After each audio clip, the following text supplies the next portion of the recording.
Coroner's inquest resumed 2:30 p.m. Leo Frank will testify. The Atlanta Journal. Monday, May 5, 1913, page 1, column 7. Factory superintendent was expected to be the chief witness, though 200 others had been subpoenaed. New grand jury urged a prompt investigation. 1,000 violations of law against vice do not equal crime of Mary Phagan's murder, says Judge Ellis. The jury empanelled a week ago by Coroner Paul Donehoo resumed its probe into the mystery of the murder of little Mary Phagan on Monday afternoon, shortly after 2:30 o'clock. Although police headquarters was crowded by nearly 200 witnesses, mostly employees at the National Pencil Factory, where Mary Phagan met her death, it was said at the opening of the session that only a few witnesses would be called upon to testify. The coroner, the chief of detectives, and the solicitor general held a short conference just before the inquest was resumed. It is said that the conference was held in order that the officials might reach a decision as to just what witnesses it will be necessary to bring before the inquest. It is said to be the desire of Solicitor Dorsey that the inquest may proceed without disclosing any more of the state's hand than is absolutely necessary. L.M. Frank, superintendent of the factory, who is held in connection with the case, was expected to be among the first witnesses examined by the coroner's jury. It was also considered probable that Newt Lee, the Negro watchman, who is also under arrest in the case, would be recalled to the stand in order that the jury might ask him addition questions. There was a possibility, however, of Mr. Frank being the only witness. Luther Z. Rosser, attorney for Mr. Frank, said he would make no objection to Mr. Frank appearing before the coroner's jury and answering any questions that the jurors might wish to ask. Should the inquest be concluded Tuesday afternoon, it is highly probable that the grand jury, which was empanelled Monday morning, will take up the Phagan case Tuesday, although no definite announcement has been made by the officials. The detectives are said to have located another important witness, a woman who is said to have seen Mary Phagan at the factory last Saturday. It is said to be improbable, however, that this witness will be called Monday, and the officials are anxious to keep her identity a secret. In his charge to the new grand jury, Judge W.D. Ellis of the Superior Court, Monday morning, called upon the jury to make an immediate and searching investigation of Mary Phagan's murder. He declared that 1,000 violations of the law against vice would not equal in crime the mistreatment and death of this 14-year-old child, and that the case demanded the prompt attention of the grand jury. Judge Ellis's reference to the Phagan case, taken verbatim from his charge to the jury, was, "The Mary Phagan case calls for your immediate and vigorous attention. The power of the state is behind you.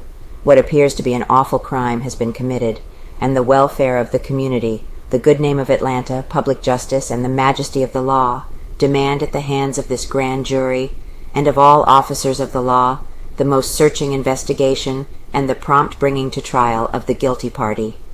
Solicitor Dorsey was seen after the judge's charge had been concluded and stated that in his opinion the Phagan case could hardly be taken up Monday. He thought it would probably be several days before the grand jury began its investigation, although he said it was possible for the jury to take the matter up at once if it saw fit to do so. Lanford's statement. "We have sufficient evidence to justify the coroner's jury in holding L.M. Frank and Newt Lee for further investigation by the grand jury," declared Chief of Detectives Newport A. Lanford Monday morning. The detectives are still searching for the mysterious girl in the red dress, who stated in a store in Marietta last Wednesday that she was with Mary Phagan when she went to the National Pencil Company's factory on Forsyth Street Saturday a week ago to collect her wages for 2 days' labor. Detectives Starnes and Campbell went to Marietta early in the morning Sunday, responding to telephone information given the officers as the result of the Journal's story Sunday.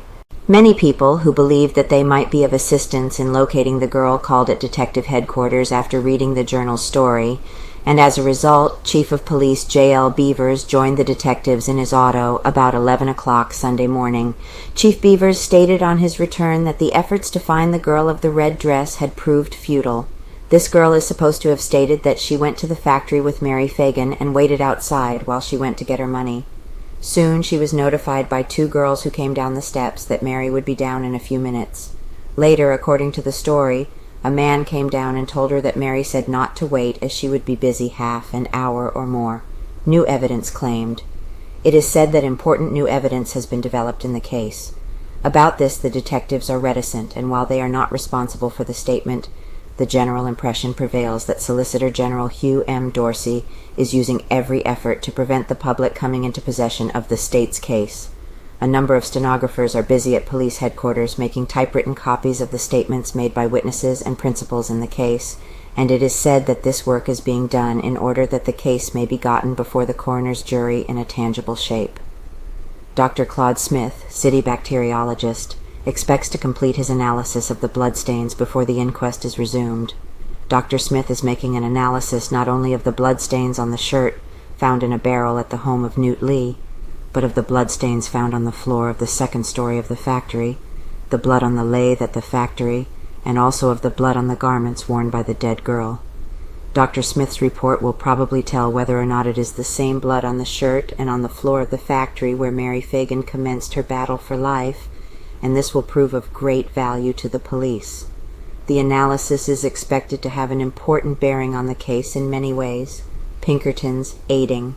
A statement was given out at the office of the Solicitor General Monday to the effect that Harry Scott, the Pinkerton on the case, has placed much valuable information in the hands of the solicitor. Scott, with John Black of the city force, was closeted with the solicitor for more than an hour Monday, and he gave the official a detailed account of the results of his investigation. Scott, like the general public, is being kept in ignorance of the results of the independent investigation, which is being conducted by the solicitor. Solicitor Dorsey is probably the only man who is now in touch with every phase of the investigation. The solicitor's office seemed to consider the information disclosed by the Pinkerton man Monday to be of great importance to the state. Mysterious letter. A letter that may have an important bearing on the case has come into the possession of Harry Scott of the Pinkertons. This letter was the subject of a conference between Scott and Chief Lanford Monday, and it is believed the detectives regard its contents as important. It is understood that the letter is from the mother of a young man who formerly worked at the factory and who may be able to give the detectives some information of value. The detectives declined to even admit that they had such a letter. Body is exhumed. The body of Mary Phagan was exhumed Monday by direction of Coroner Donehoo, who went to Marietta for the purpose. An examination of the contents of the stomach will be made for the purpose of determining whether the child had been poisoned before she was attacked on the day of her death. It will probably be several days before this examination can be completed. The exhumation was done very quietly, and few people in Marietta knew anything about it.